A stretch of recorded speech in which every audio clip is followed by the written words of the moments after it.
Welcome back, ladies and gentlemen, to another episode of the Talk Your Shit Sports Podcast. Welcome back.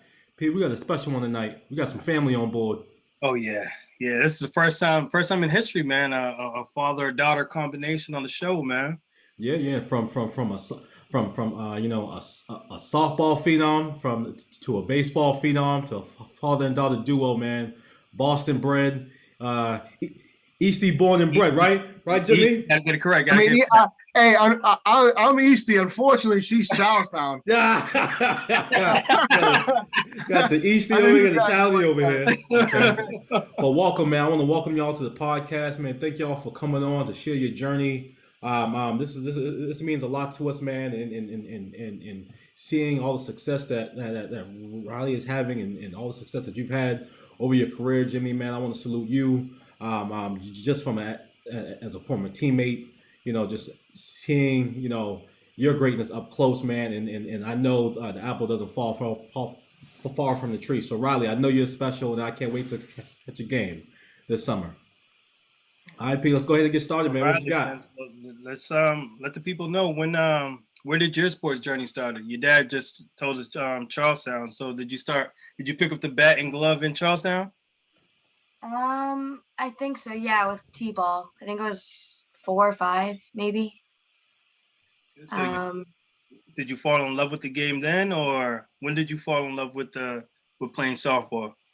I mean, I was pretty young. One of my best years playing was when I was say maybe 10. I think that's when I started to actually love the game and understand it more. Mm-hmm. So definitely around maybe 10, 11. Super dope. Super dope. How are your teammates right now, man? Like on the team,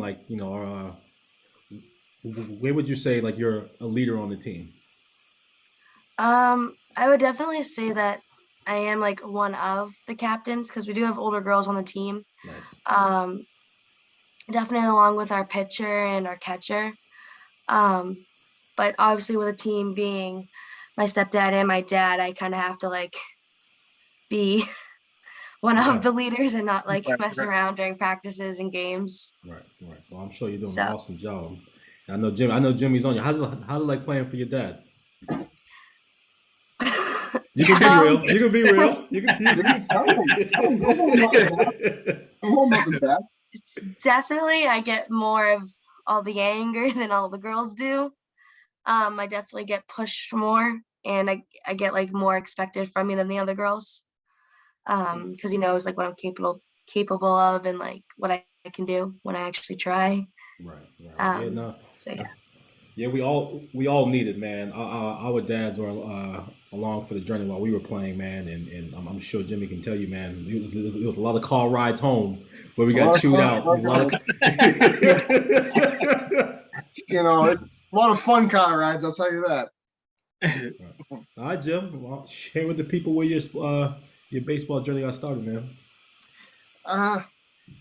From what I remember practicing pitching back in the East Boston Orion Heights projects growing up. Just throwing off a brick wall in the back.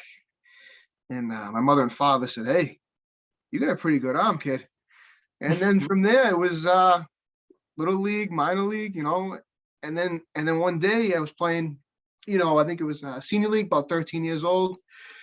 Junior was down talking to an old friend at our old high school field, and he said, "Who's that kid over there?"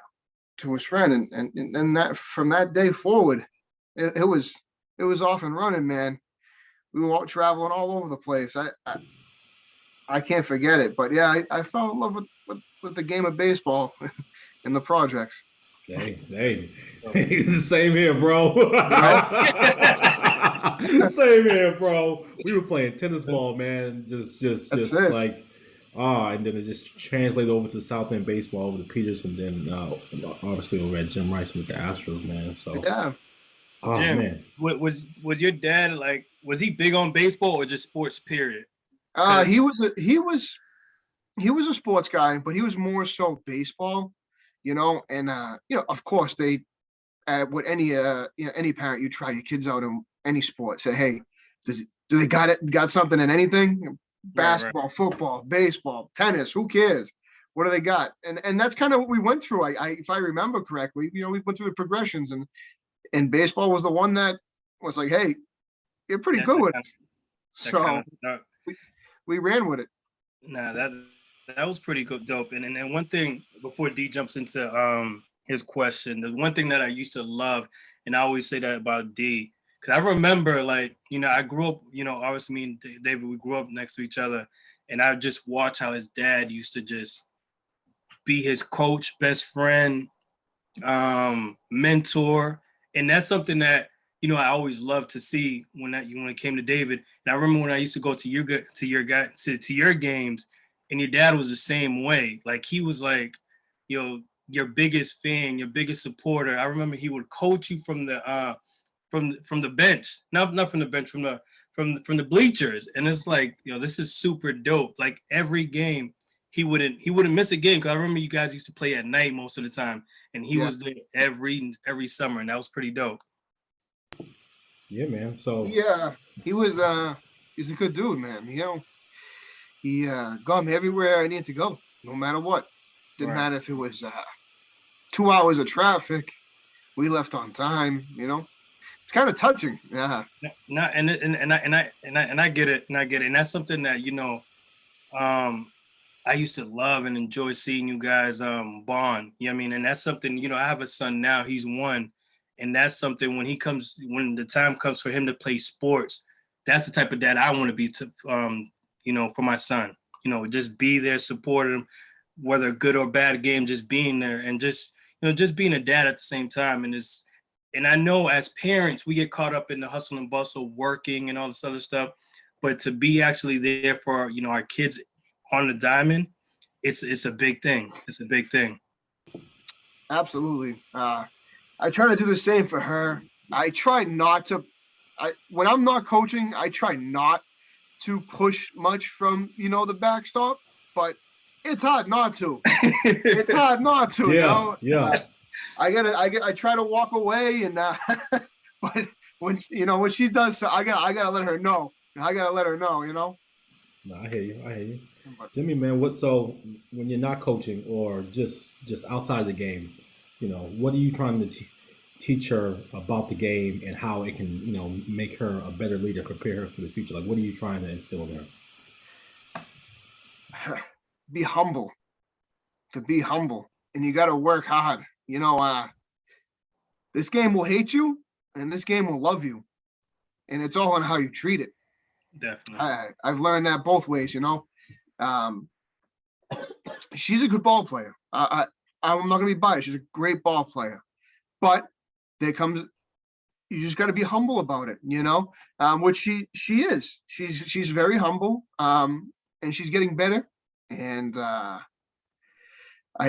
just stay loyal to your teammates, and be a leader.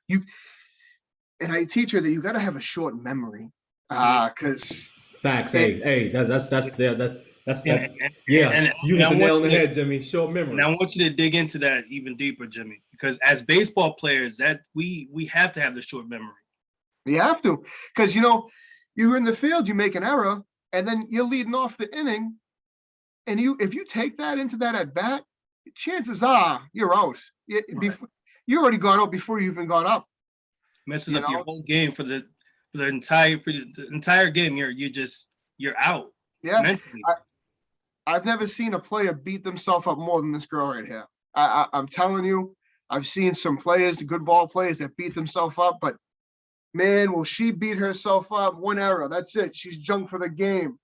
And I'm like, it's just one play, man. We got plenty more. We got plenty more to go, Right. So Riley, I'll tell you now, man. We've made some silly plays. We made some errors. We made some plays just because we weren't paying attention, man. But when you're locked in, just let the game come to you, okay? Because like your dad said, it'll hate you and it'll love you. But when you're in control, like when you're in your groove, in your zone, and nobody can do nothing with you, this is the best feeling in the world. I know you already know that now. So Riley, tell us who you play for, shout your team out, and some of your teammates. So right now, I'm on a travel league. We just started it. The Boston Cobras. Shout out to the Boston Cobras. It's a 16U. There's most girls are from either Charlestown or Medford. We do have our catchers definitely from Somerville.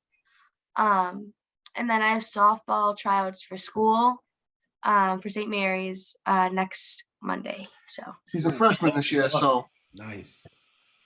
How you feeling going to the tryouts? nervous. So I hear they're a that, pretty I hear that. prestigious school when it comes to softball. You know, we chose a good school, good program. Yeah. So she's got to work hard. She's got to earn the spot. You know what it's Mhm. what it's all Yep. about, Dave and Right. Pat. So- Nothing's given. Right. You got to go out there and get it. So talk Because- about that process, Jimmy. Her, Riley, choosing a high school to, attend for the next 4 years and, education in softball. Because I know there was a lot of people, a lot of offers on the table. There was a lot of schools that she was thinking about going to, and St. Mary's, I think, placed, was it third in the state last year, second or third in the state.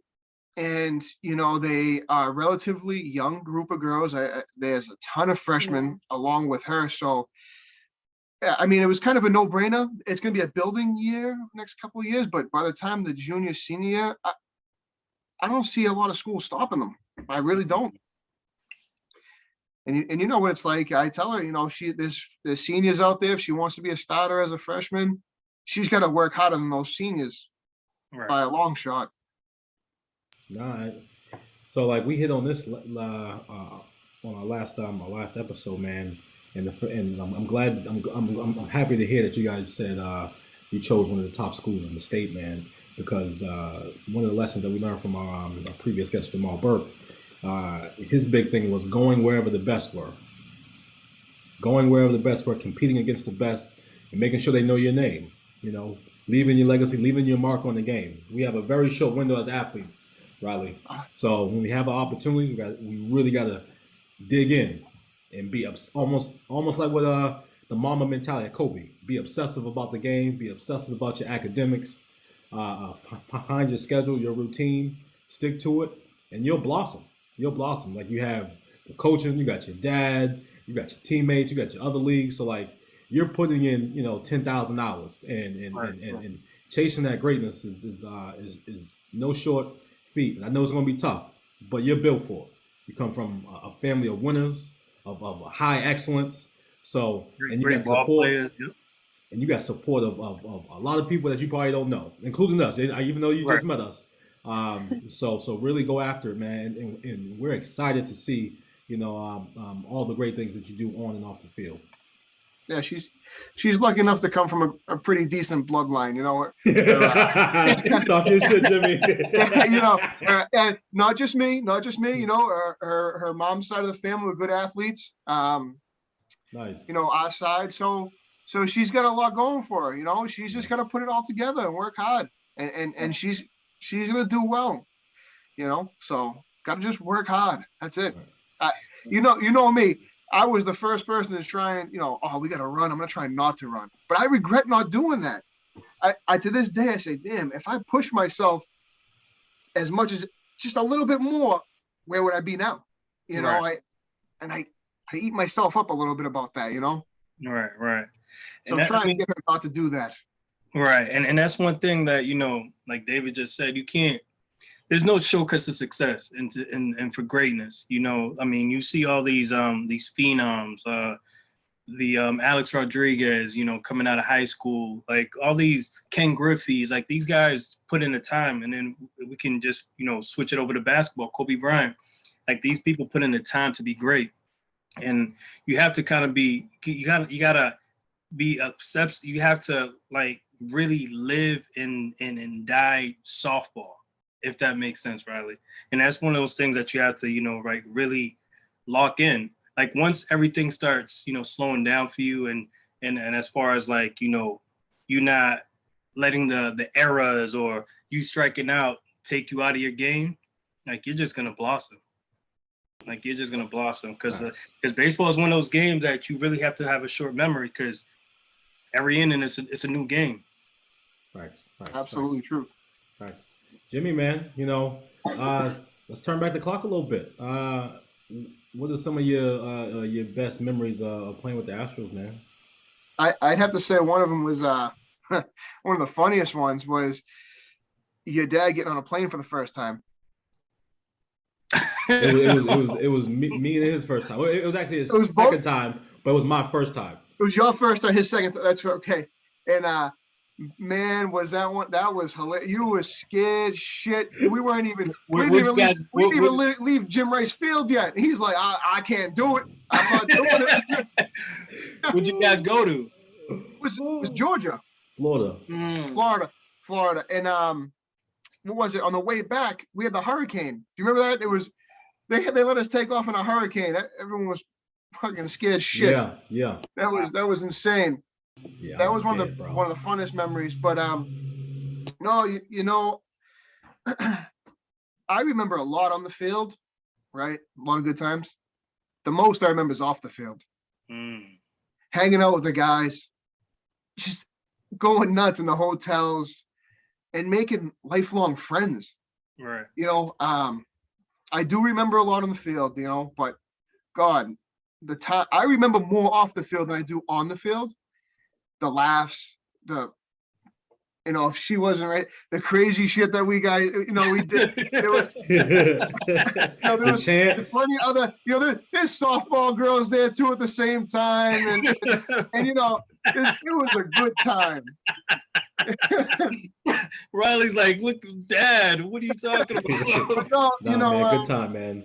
There was one time we were down in it was Florida, and there was this lefty man, little kid come out of nowhere. We were beating this team. I think it was Florida Gators, and we were winning, right?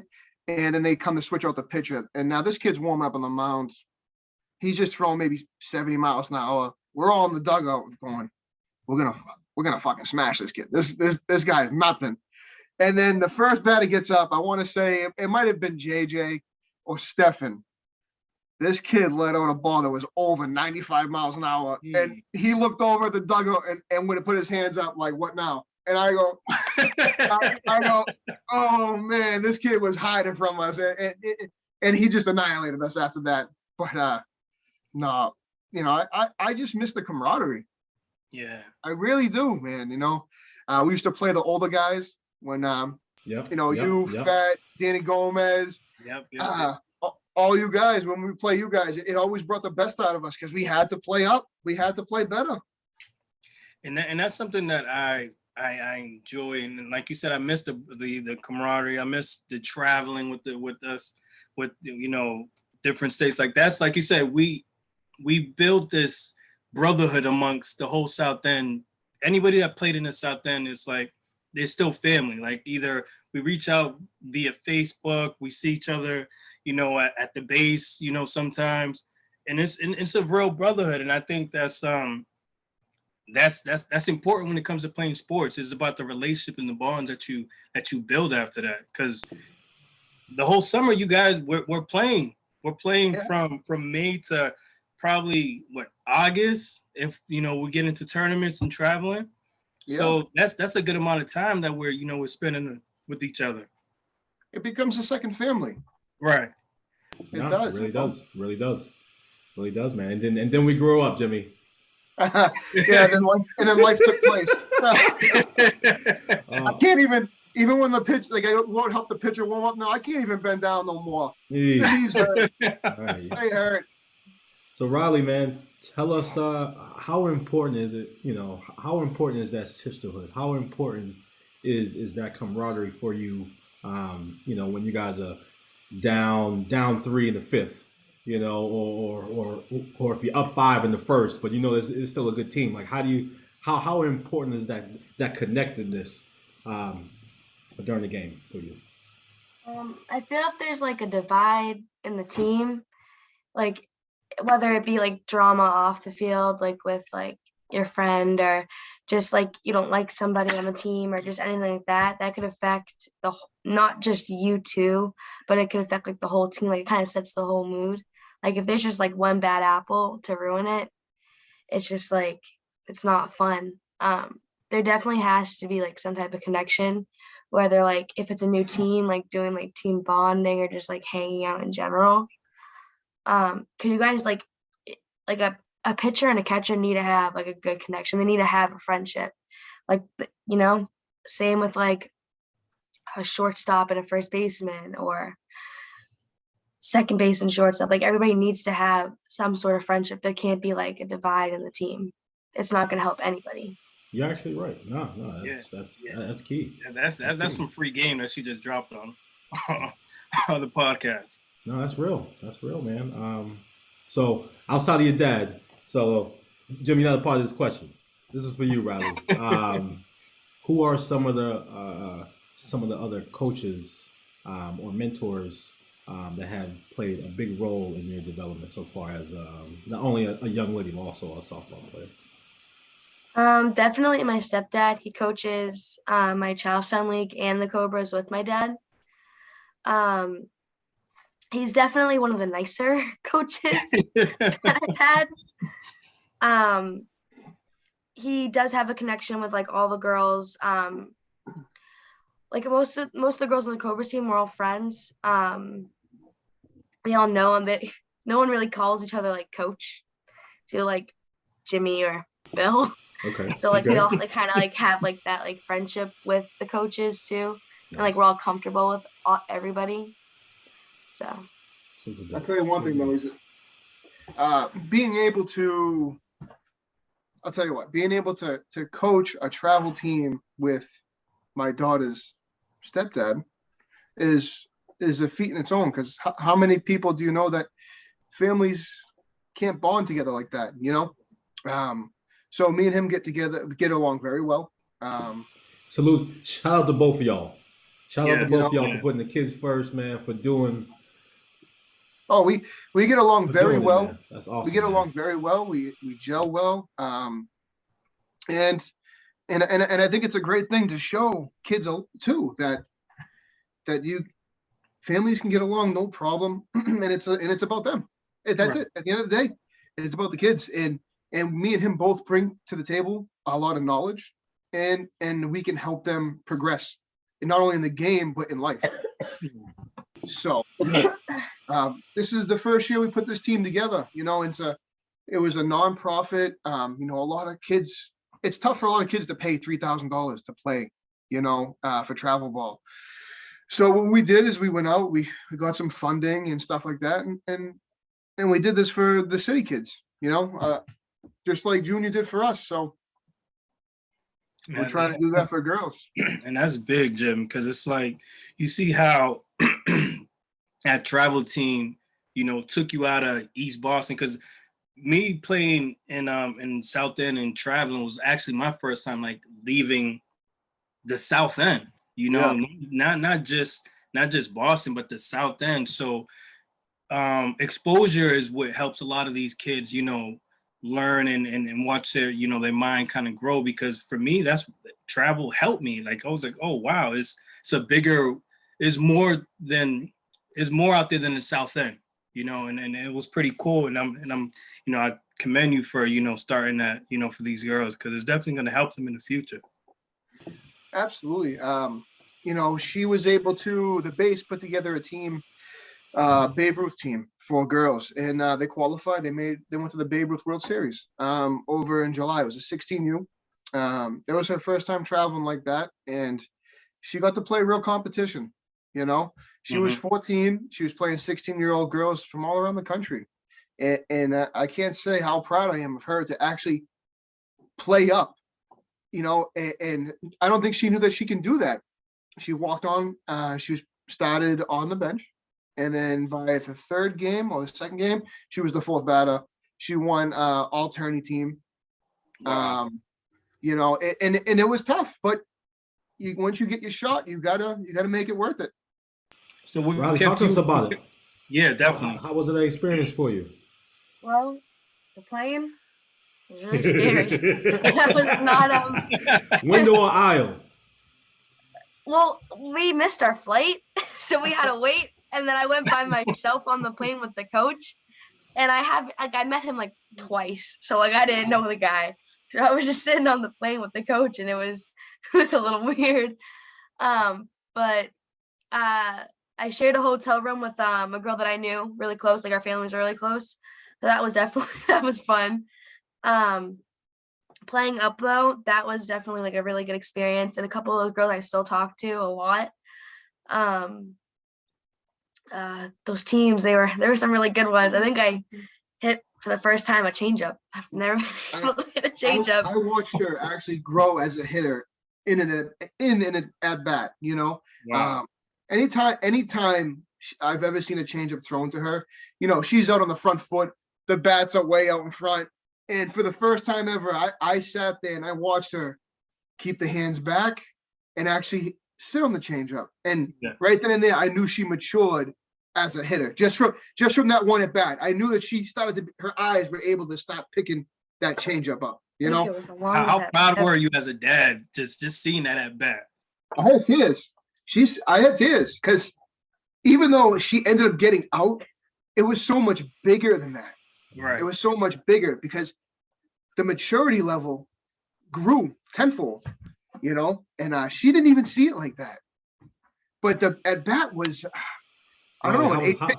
How was that At bat eight for pitch- you? It was long. I think I was about the bat. I think I was about the batter box. Like my heart was like racing because it was like a really, really long at bat. I felt like I was there for about good 16 pitches. You could tell that the pitcher was getting frustrated. I was getting frustrated. I just But you know, it just became like she's only hitting balls in the strike zone. She wasn't swinging at their pitch, keeping the hands back and fouling off the changeups. She became a better hitter that one at bat, and it is now carried on. That's awesome. Are you comfortable now? More comfortable now after doing like your first travel tournament, like now, like when you go into these tournaments, like you kind of know what to expect. yeah. So that was my first time like playing up for travel. Am I playing up right now? Yes. Yeah, I'm playing up right now. But when I came back, I was on a 14U. So like coming back, it was like kind of like playing like, oh, these girls are like She was very young. She was way out in front. You know, she's way out in front. She had to move way up in the box because her bat was way too fast at that time. It was a game changer and an eye opener for this girl. So Let me present a question to everybody on here since we all play travel baseball, and Riley just told us her first experience. D, how was your first experience traveling for the first time and playing ball? I think so. We were the 12-year Astros, the Mighty Bosstones. We went out to Reading, I think. This is when we had just got a what's that bat called? The snake bat. Copperhead. The Copperhead. Yeah. Yep. We had just got that, man. That's the only reason why I remember it, because it was for like that bat and these black jerseys that we had. It was hot. But it was dope, man. Like it was the first time really getting out into the suburbs, man, and really getting after it, man. And just I don't think I did that well. I don't remember. But just knowing the experience that we all got by, all right, these dudes play just like us. Let's go get it. It was the first of many. It was a long summer because we were playing like every other day. But it was pretty dope, man. It was definitely a great experience, man. Jim, how was your first experience like traveling? Like, how was your I first? think my first trip was to Connecticut. I think I was 14, 15 years old. We went down to North Branford. And you know, you don't really know what to expect when you get down there. You know, you pull up to a complex, you start getting butterflies. And then when you step on the field, you realize, hey, it's just the game we always play. Right. You know? And you kind of bury the butterflies after the first couple, you know, pitches or whatever, and then it's game on. Like you said, they play ball just like we play ball. That was the first trip with the Astros. Was North Branford, Connecticut. I remember that like yesterday. Man, we went down with. Do you guys remember Ellis? Yeah, We went down Ellis, with yes. Ellis, Johnny. Mhm. It was one fun team, man. We were stacked, man. We were stacked, bro.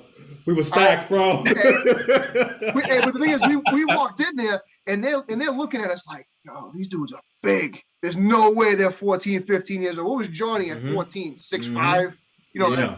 Johnny was a big. Ellis was tall, man. We had Paulie don't count. Paulie was 4'2".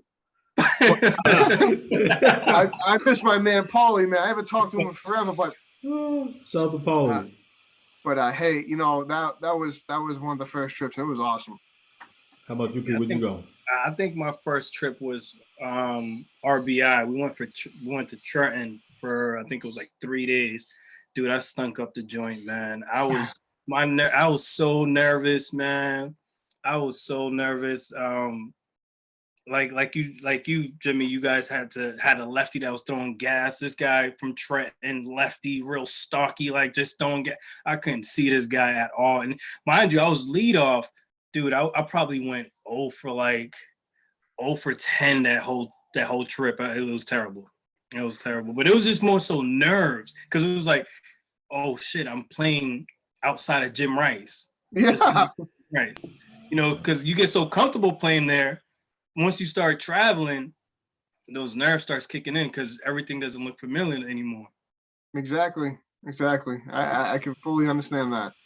No, that's real, man. Riley, so like, when you're not in season or, when you're, on an off day, what's the training like? Like, what's your regimen like? What's your routine like? Are you swinging 100 times a day? Are you playing catch with yourself in your room? I know that's what I used to do in the house, off the wall. That made just catch with myself, man. But like, how's your routine, like your regimen, in season and off season?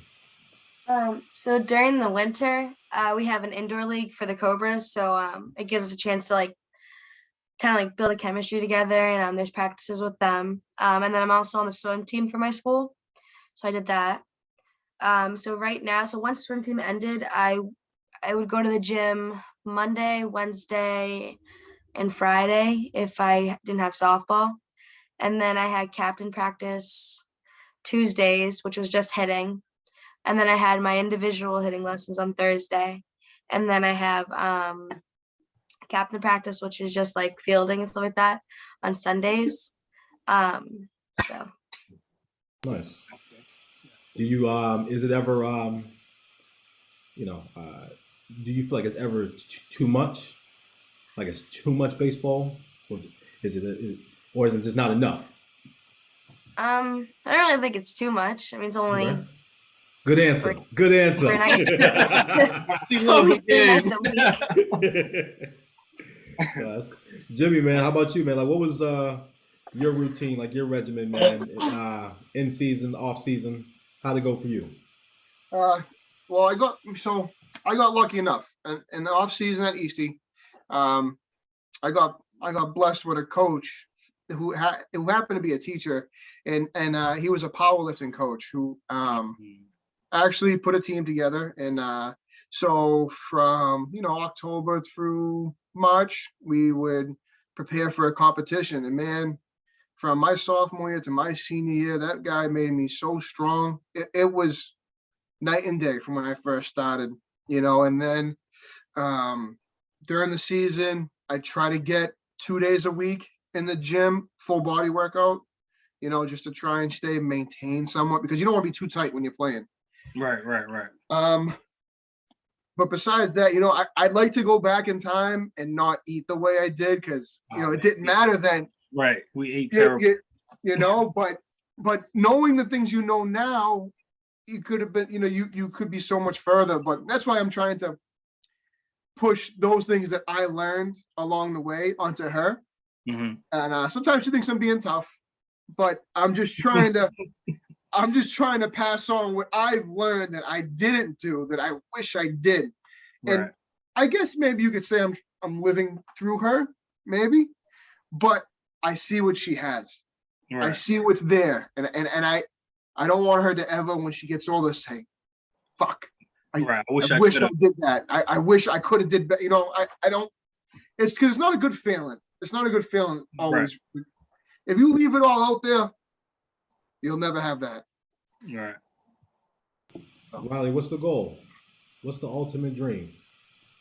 College softball. Huh? Playing for a D1 softball for college, hopefully. Any school in particular, or just any D1? Honestly, anything. You don't have a favorite school? No? Not yet? No. She used to say LSU a couple of times, but I heard that come out of her, but that changes all the time. So, are you watching a lot of NCAA softball games? Or like, do you go to a few when you I can? haven't been to any yet. No, not yet. We'll probably go over to, you know, who we'll go see. We'll go see some BU games. Yeah. Her older brother, my son Jim, he goes to BU, so it'll be like, you know, being able to go see him and catch some games. So Jimmy's at BU. He's playing. no, he's not. Unfortunately, he's not playing. He's somehow he got the athletic gene was smart for him, so he got the smart gene. You know, That's awesome, man. he's a brilliant kid. It's very incredible how smart he is. I don't know where it came from. You know, I don't know where it came from, but You gotta give yourself some credit, man. you know, It's in the but blood. yeah, I'd like to think so. That's awesome, man. That's awesome, man. Riley, so you know, I don't know if there's any tape out there, Jimmy, but man, like when he was 13, 14, 15, 16, man, this guy can go. And I would love to hear about what you think like watching him live would be like. Is there some footage did your dad used to record the games? He did, but he was probably the worst cameraman I've ever seen in my life. You know, he'd set it way out in left field, right? And we, you know, back in the day, it's like 1 megapixel. You know, you ain't got nothing. Yeah. And then, you know, it would just fall over, and he wouldn't even notice. So you got like an inning and a half, and that was it. And you hear him run over to the camera, and go, "Oh fuck, it's on the ground." You know. Oh man, Oh, no, that's cool, man. There was a few things, but they were not. Unfortunately, not many. Not many. Riley, who are some of the baseball players and softball players that you look up to now that you like? I don't really watch baseball. Okay, it's all good. All good. It crushes me. It's hard to watch. I'm not gonna. I'll side with her. It's hard to watch on TV. No. Listen. As baseball players, I'll put, you know, 2-3 innings on, and that's it. You lose me. Yeah, I can't do it. You know. I mean, it depends on who's playing. Yeah, a Red Sox Yankees game, I'm gonna at least make it to the 7th, depending on the situation. Right. It has to be a top tier pitcher though. I mean, I'm not watching the 4th or 5th guy in the rotation. I can't do it. Well, I'll tell you what. Sometimes those aren't bad, because if it's a slugfest and they're just going crazy, home runs, and sometimes I feel like that's more exciting to me too. You know, so I don't mind home runs. Yeah, you know, they're just sitting there. You're on the 4th string, 5th string guy, and Red Sox Yankees are just going back and forth, home runs, 2 runs, 3 runs. They're just going crazy. That's kind of fun to watch. Right. It is. I mean, especially if you have a game like Mookie's have before. Like I think he had like 3 home runs in one game. Like that guy's phenomenal. Incredible. I'm still mad we got rid of him. Trust me. Oh yeah, definitely. All right, Jimmy. You know, I want you to throw on your coaching hat for me, man.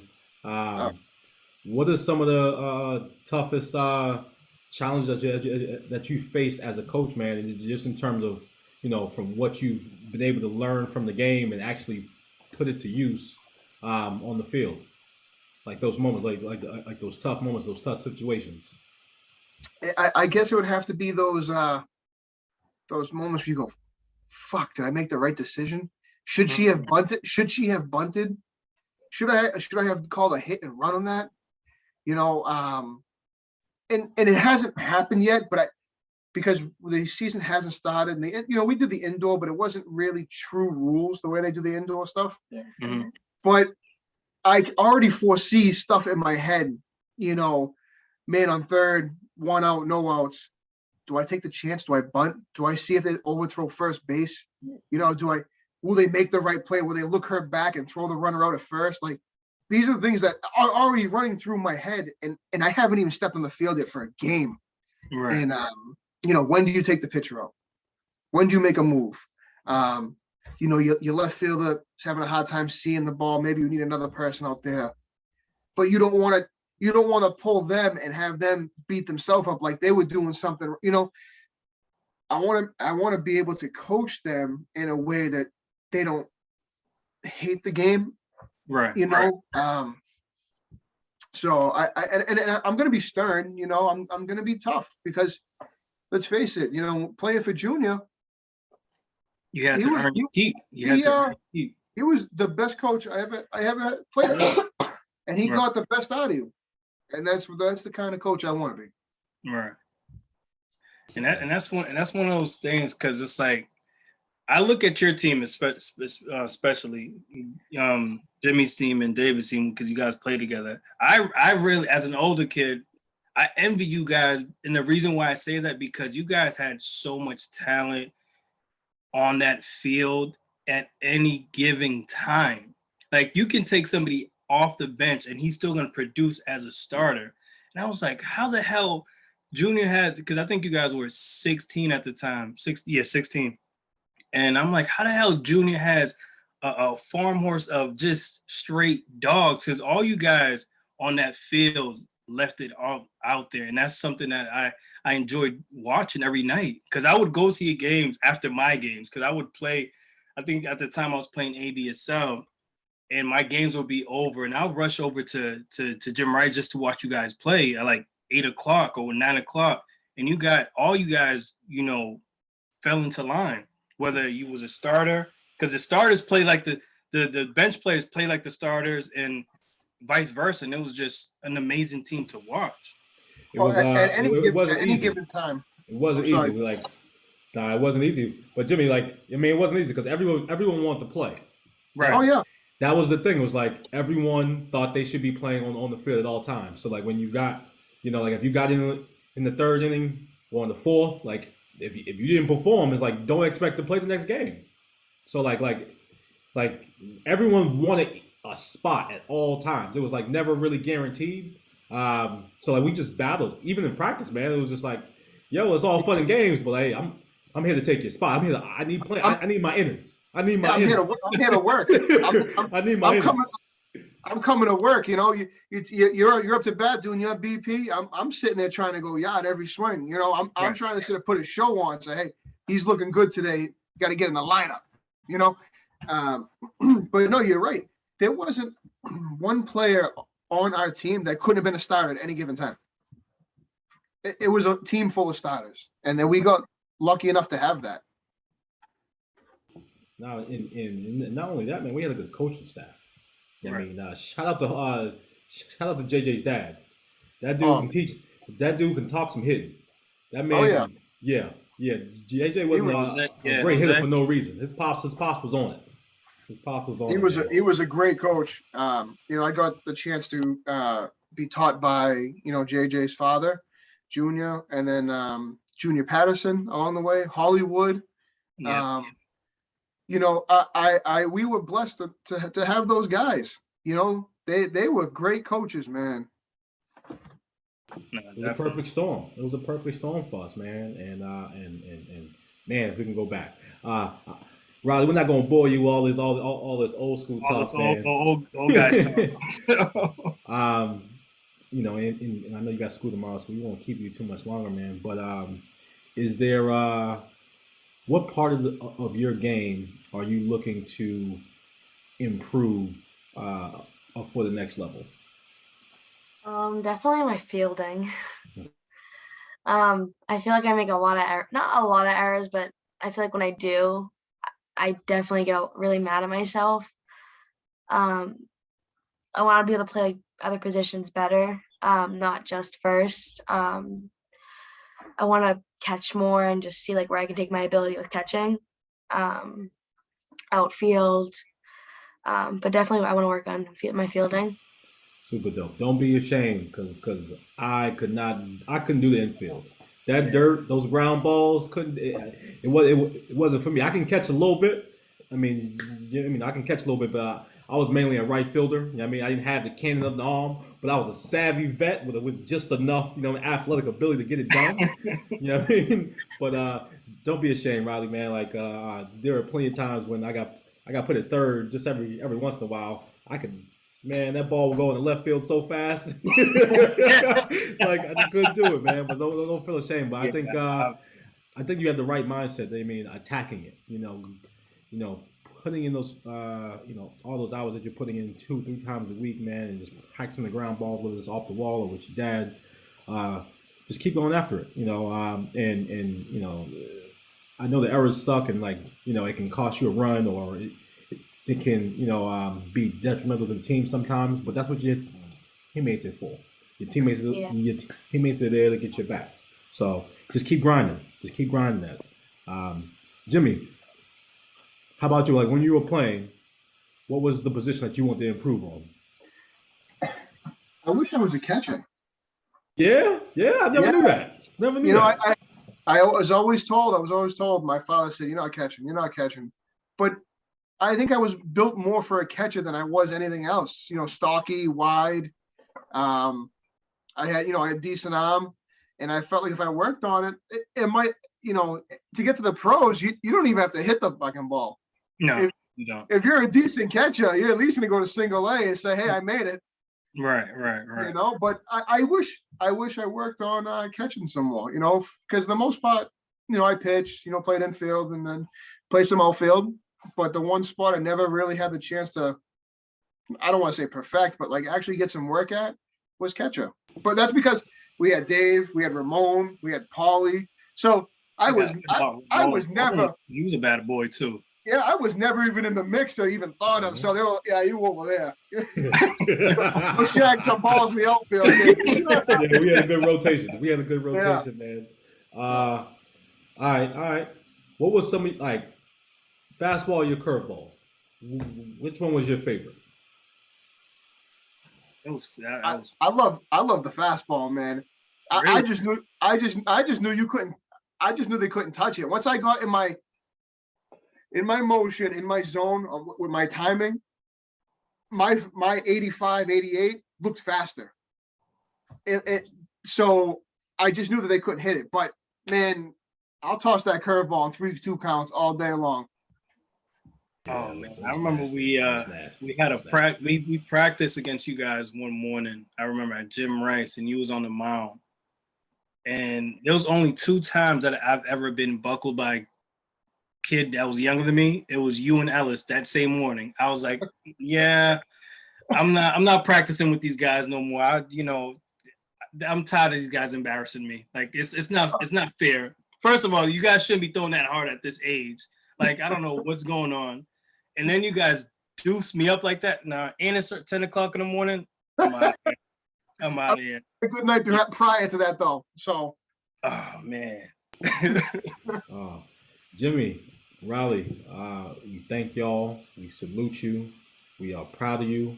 We want you guys to keep going. You're going to make the team at St. Mary's. It's St. Mary's, right? Yeah. St. Mary's, you're going to make the team. The Boston Cobras are going to go all around the country and kick some ass. We're going to see you at LSU soon. We're going to see you at LSU soon. Keep grinding at it, man. Ask a lot of questions. YouTube should be your friend. If you want to watch a lot of softball, watch old tape. Watch old tape. Watch baseball. And really put in the time. I'm saying be obsessed about it, but still have fun. Be a kid. Have fun. Don't beat yourself up, man, because it's a grind. It's a grind, but as athletes, man, it's a beautiful thing because we have a small window, so really take advantage of it. Thank you, Dave. Jimmy, we love you, kid. Yeah, man. We're proud of you, big dog. We're trying. I'm trying to do the right thing for the kids. You're doing it. You're not trying. You're doing it, man. You're doing it, man. Oh, well, we're trying. It's not there yet, but we're giving it a shot. Me and her stepfather, which his name is Billy. Shout out to Billy. We're trying to give back. Really, a lot of these kids have never played travel ball before, so it's going to be an eye opener for them, and we hope that they like it. Yeah, definitely, man. So before we get out of here, man, we got 2 things for you. We always like to leave on here on a positive note, with some inspiration for our listeners, for other athletes. So Riley, we'll start with you. What would you tell your younger self? Like, how would you motivate your younger self? Not to get so mad and just to keep pushing through it, I guess, and to worry about the next play, not the one you just made. That's awesome. How about you, Jimmy? My younger self? Yeah. Wear a condom. Jimmy.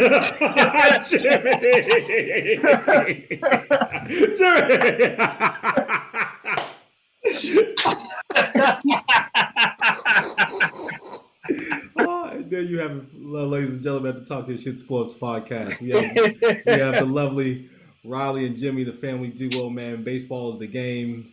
Family is the name. You know, P, man, this one was special, man. We went back, so we turned back the hands of time, and you know, we got to really dive into just our greatest baseball memories tonight, man. And I'm really appreciative of you know, appreciative for it.